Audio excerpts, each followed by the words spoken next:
どうも、サコシ伊藤です。今回は超綺麗なガラスシェーダーの作り方を解説します。初心者の方でも理解できるように丁寧にノードを解説していくので安心してご覧ください。背景が暗い方が見栄えがいい時って結構あると思うんですが、普通にガラスマテリアルを作ってしまうと背景が暗い場合、ガラスはほとんどカメラに映らなくなってしまいます。今回のガラスマテリアルの作り方はライト1個あれば透明感を維持したまま背景が暗くてもガラスの存在感を際立たせることができます。超使える内容となっているので、ぜひチャンネル登録もして一緒にやっていきましょう。それでは始めていきます。レンダーエンジンはサイクルズ、デノイズは有効にして進めていきます。最初から出ている立方体は選択して X で削除しましょう。代わりに Shift+A からメッシュのトーラスを1つ追加しましょう。追加したら画面左下のトーラスを追加から小半径を 0.4 まで上げておきましょう。上げたら右クリックからスムーズシェードをかけておきます。そして画面右のモディファイアプロパティに移動してモディファイアを追加から生成のサブディビジョンサーフェスを1つ追加しておきます。ここまでできたら画面をレンダープレビューに変更しましょう。そしてライトを1つ追加したいと思います。Shift+A からライトのエリアを追加して GZ で上に持ち上げておきましょう。そして、GY と、GX と押してこんな感じの位置に、動かしておきましょう。ここまでできたら、R を2回押して照明の向きを、トーラスに向けておきましょう。そして点キーの1を押して、正面からの視点に変更したらトーラスを選択して R を2回押して、だいたいこんな角度に変えておきましょう。そしたらデフォルトのライトを選択して、画面右のオブジェクトデータプロパティに移動しましょう。そしてパワーを3000まで上げておきます。新たに追加したライトも同じく選択してパワーを3000まで上げておきます。そしてワールドプロパティに移動したらこの強さを0に変更しておきましょう。これで背景を暗くすることができます。そして画面を分割しましょう。そして画面の右側をシェーダーエディターに変更しておきます。そして画面の左側は先ほどと同じくレンダープレビューに変更しておきましょう。そしてオーバーレイの表示もオフにしておきましょう。こちらからオフにできます。一旦この状態にしておきましょう。ここまでできたら、トーラスを選択した状態でこの新規ボタンを押しましょう。そうするとプリンシプル BSDF と、マテリアル出力という、ノードが、追加されます。今回はこのプリンシプル BSDF、こちら使わないので選択して削除しておきましょう。代わりに、Shift+A からグラス BSDF と検索して、ノードを追加しましょう。そしてこちらをサーフェスにつなぎます。そして粗さを少しだけ上げておきましょう。デフォルトの状態だと透明なので、ほとんど映らなくて分かりづらいと思うので粗さを上げておきます。こちらのグラス BSDF というノードは、ガラスのような透明な物体の光の反射だとか、透過といったものを、再現するためのシェーダーです。シェーダーというのはオブジェクトの光の当たり方を計算して、質感を設定するためのものくらいに考えておきましょう。まずは、冒頭の画像のように、ガラスが虹色に見えるような状態を作りたいと思います。こちらのグラス BSDF を選択して Shift+T で複製しましょう。もう一つ複製します。3つにしておきましょう。この状態にしておきます。そしてそれぞれのカラーを変更していきましょう。一番上は赤、2番目は緑、3番目は青に変更しておきましょう。そして一旦この配線を切っておきたいと思います。コントロールキーを押しながらマウスの右ボタンをドラッグしてこんな感じで線を引いてみましょう。そうすると配線を切ることができます。こちらの線を切ったら Shift+A からシェーダー加算というノードを2つ用意しましょう。そしてそれぞれこのようにつないでいきます。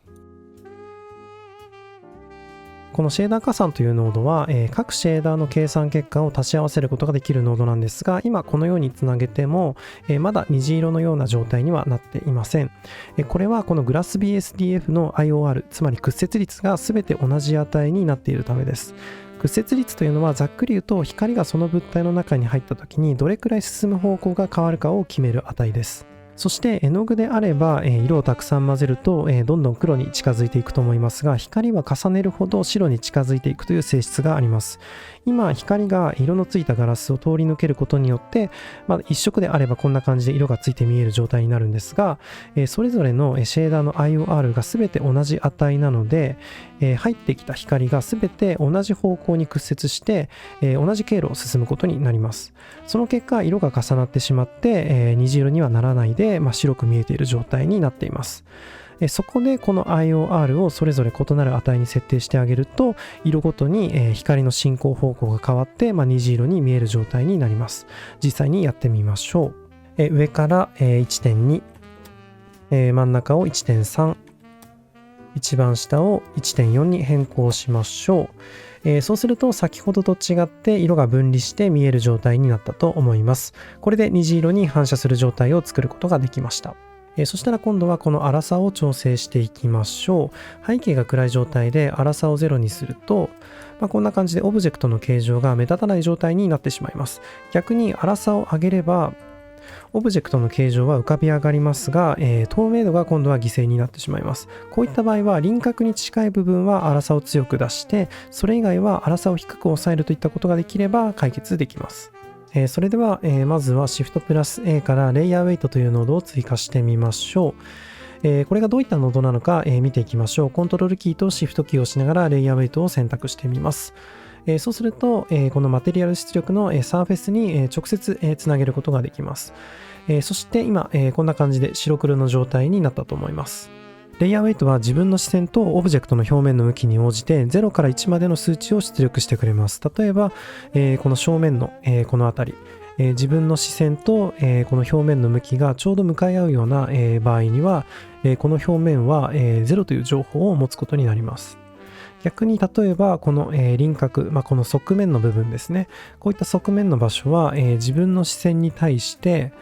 こんな感じで向かい合わない、垂直方向を向くような場所になっていると思うんですが、こういった場合にはこの場所は1という情報を持つことになります。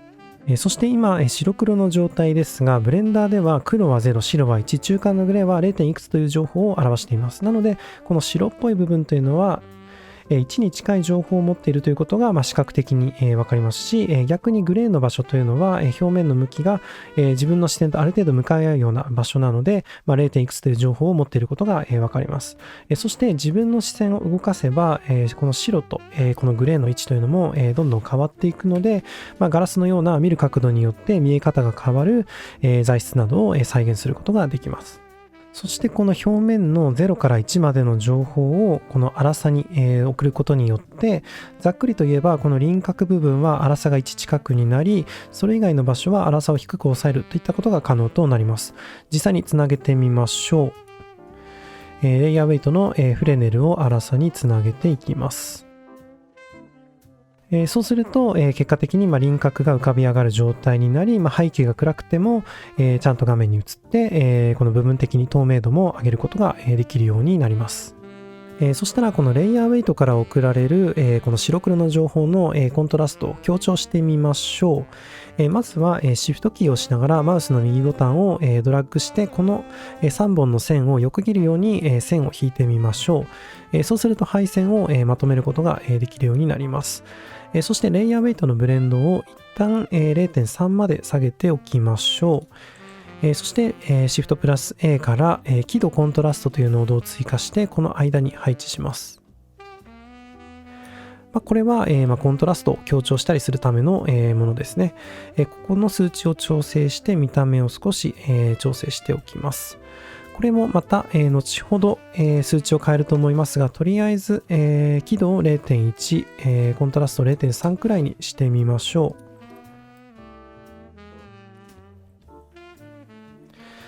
う。こんな感じに一旦しておきましょう。そしてこのレイヤーウェイトからの情報だけだと、こんな感じで規則正しい、綺麗な粗さになってしまうので、ノイズテクスチャーというノードを使って、ランダムな、模様に基づく粗さを作っていきたいと思います。シフトプラス A からノイズテクスチャーを追加しましょう。このノイズテクスチャーの係数というソケットは、黒と白の、ランダムな、グラデーションがかった模様を出力します。これも、黒と白の濃淡に合わせて0から1までの、情報を出力しているんですが、これを粗さにつなげることによって、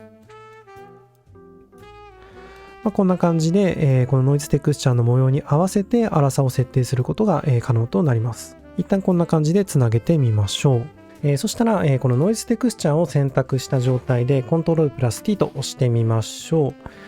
そうするとテクスチャー座標とマッピングというノードが追加されます。コントロールプラス T というこのショートカットは、ノードラングラーというアドオンを有効にしておく必要があるので、まだの方は編集からプリファレンスを開いて、このアドオンから、ノードラングラーを検索して有効にしてみてください。追加できたらテクスチャー座標の、ソケットを、生成から反射に変更しましょう。この反射ソケットは簡単に言うと光が反射する方向の、情報を出力します。自分の視点を動かせば光の反射の向きも変わるので、こんな感じで模様の見え方が変化します。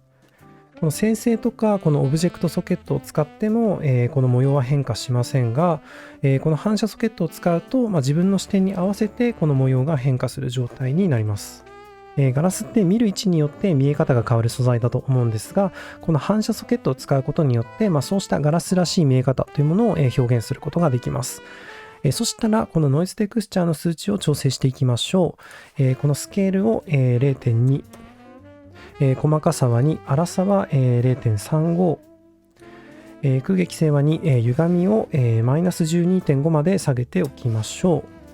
う。そうするとこんな感じの模様になります。この、グラデーションに合わせてこの粗さが、設定されていくことに、なります。ここまでできたら、一旦つなぎ直しておきます。こんな状態にしておきましょう。次はこのノイズテクスチャーと輝度コントラストの情報を混ぜ合わせてみましょう。一旦すべて選択してこんな感じで移動させたら、シフトプラス A からカラーミックスのミックスノードを追加しましょう。そしてノイズテクスチャーの後ろに配置します。そしてこの B ソケットに輝度コントラストのカラーをつなげましょう。このノードは2つの情報を混ぜ合わせることができるんですが、係数が0の時は A のソケットが 100% 適用されて、係数が1の時は B のソケットの情報が 100% 適用されます。ここで混ぜ具合を調整できるといった感じです。そしてこのミックスをクリックしてみましょう。そうするとブレンドモードを変更することができます。ミックスだとこんな感じの混ぜ具合なんですが、リニアライトにするとこんな感じに変化します。今回はこのリニアライトを使っていきたいと思います。そしたら、つなぎ直して、こんな状態にしておきましょう。そうすると、まだちょっと分かりづらいと思うんですが、どちらも半分ずつ、混ざったような見た目になっています。そしたら、シフトプラス A からカラーランプというノードを追加してリニアライトの後ろに配置しましょう。このノードを使うことによって送られてきたこの模様の、コントラストをこんな感じで微調整することが、できるようになります。とりあえず、デフォルトの状態のままでいいので、こちらのカラーランプを配置しておきましょう。さらに手を加えていきたいと思います。リニアライトの係数ですが、今単純に、半々で混ぜ合わせている状態なので、これも見る角度によってちょっと変わる状態にしたいと思います。まずは、レイヤーウェイトの、フレネルソケットを係数につなげましょう。そして、シフトプラス A から、カラーランプを追加してレイヤーウェイトと係数の間に配置します。そしてカラーランプの、黒と白の位置を、逆転させましょう。そして輝度コントラストのコントラストも、マイナス 0.3 まで、下げておきます。これで正面を向いている場所ほどこのノイズテクスチャーの影響が強く出るようになります。正直あまり大きな変化はないので微調整用として使ってもらえたらと思います。こんな感じで微妙に変化させることができます。そしたら最後に特に加工していないガラスの情報もこの一連のノードに混ぜ合わせていきたいと思います。これで、完成でもいいんですが、ノードを2つ追加しておくだけで、パキッとした、ガラスの質感も、再現できるようになるので、実際にやっていきましょう。シフトプラス A からシェーダーミックスノードを追加して、この最後のシェーダー加算の後ろに配置します。そして、グラス BSDF を、追加して、下のシェーダーソケットにつなげましょう。このシェーダーミックスは2つのシェーダーを、混ぜ合わせることができる、ノードとなっています。そしてこの係数には、こちら、カラーランプの、カラーソケットの情報をつなげておきましょう。こうしておくことで角度によっては、そのままのこのグラス BSDF の情報が反映される状態になります。これで完成ですが、これを使った活用のパターンもいろいろ紹介していきたいと思います。まずは若干セルルックな見た目のパターンを紹介したいと思います。こちらのシェーダーミックスを選択して M キーでミュートしましょう。そしてカラーランプのリニアを一定に変えて、この白い領域を下げていきます。そしてこのノイズテクスチャーの歪みを 3.7 くらいまで上げてみましょう。そしてレイヤーウェイトのブレンドも 0.2 まで下げておきます。そしてここで微調整をすると、こんな感じの、フォトリアルと、セルルックの中間みたいな見た目になります。これが一つ目の、おすすめの、パターンですね。こちらも、よかったら使ってみてください。そしてもう一つのパターンですが、よりパキッとした見た目にしていきたいと思います。トーラスよりかは立方体とか直方体みたいな、少し角張ったものに適していると思います。まずはシェーダーミックスを選択して M キーで再度有効にしておきましょう。そしてカラーランプの、一定をリニアに戻しておきます。そして白い領域を黒側に寄せていきます。だいたいこんな感じの位置まで移動させておきましょう。そうすると、こんな感じでパキッとした、いい意味で、CG っぽい見た目になります。ノイズテクスチャーの値などは、こんな感じになっています。これも結構気に入っているので、よかったら皆さんの方でも活用してみてください。あとはカメラを設定して撮影をしてみましょう。最終的なレンダリング結果がこちらです。この動画がお役に立ちましたら高評価、チャンネル登録していただけるとありがたいです。それではまた次の動画でお会いしましょう。